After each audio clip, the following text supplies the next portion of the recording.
E aí, meu povo, como é que vocês estão?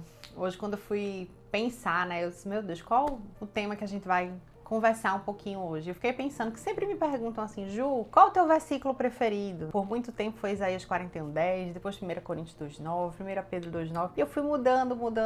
Nessa fase de vida que eu tô vivendo agora, o meu versículo preferido tá lá em Colossenses 3:23, e eu quero ler um pouquinho com vocês, ler esse versículo pra gente conversar algumas coisas. Diz assim a palavra de Deus: em tudo que vocês fizerem, trabalhem de bom ânimo, como se fosse para o Senhor e não para os homens. Sobre o que é que eu quero conversar com vocês hoje? Eu quero conversar sobre excelência. A nossa vida é um chamado à excelência. A gente segue, nós somos imitadoras. A palavra de Deus diz que nós precisamos ser imitadoras, praticantes da palavra e não ouvintes, imitadoras de Jesus, que foi o maior exemplo de excelência que já se viu. E por que que nós precisamos ter uma vida de excelência? Porque, vejam, vamos parar para pensar em exemplos práticos. Talvez você esteja aí se sentindo cansada, sobrecarregada, até injustiçada. Como quem diz assim, eu trabalho tanto e não sou reconhecida, o meu chefe não me reconhece, reconhece fulaninho, reconhece ciclaninho. Não importa. Sabe qual é o problema? Você tem olhado para os homens. Se você trabalhasse como se fosse para Deus, buscando uma vida de excelência,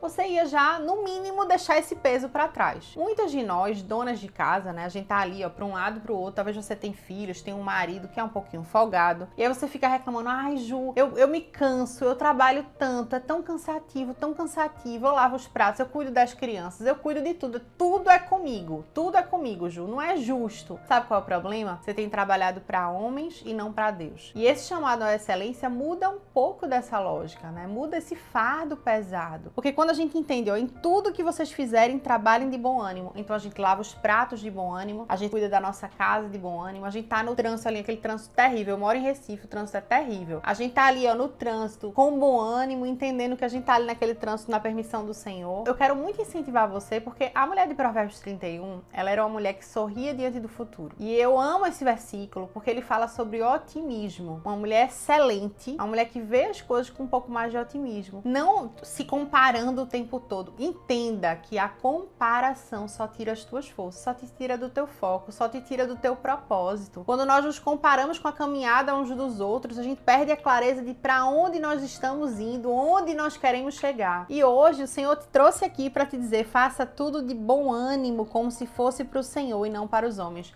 Quando eu entendi isso, toda a lógica mudou na minha cabeça. Eu fazia o jantar, às vezes já pensando assim, que trabalho da gota, não merece não. Aí joga, reclama e começa a reclamar. E o que é reclamar? É clamar novamente, é ficar ali, murmurando, atraindo coisa ruim. Mas quando eu comecei a dizer assim, eu vou cuidar da minha casa como se eu fosse receber a visita de Jesus, eu comecei a cuidar melhor. Sempre que eu começava a me arrumar, eu dizia assim, eu vou me arrumar como se fosse pra Jesus, e Ele merece o meu melhor. Se eu vou cuidar dos meus filhos, eu não tenho filhos, mas talvez você tenha. Se eu vou cuidar dos meus filhos, eu vou cuidar como se fosse pra Jesus, porque eles são de Jesus, e aí eu me dedico mais. Tudo que você fizer, tudo que eu e você nos propusermos a fazer, a gente precisa fazer o nosso melhor, como se a gente fosse receber Jesus na nossa casa. Você tem cuidado da sua casa, como se Jesus fosse chegar a qualquer minuto para jantar? Você tem feito uma comidinha com capricho ali, como se fosse Jesus que fosse comer? Você tem cuidado da sua aparência, da tua autoestima, né, da tua feminilidade, do exterior? Você tem cuidado como se você fosse se apresentar para Jesus? Porque muitas vezes a gente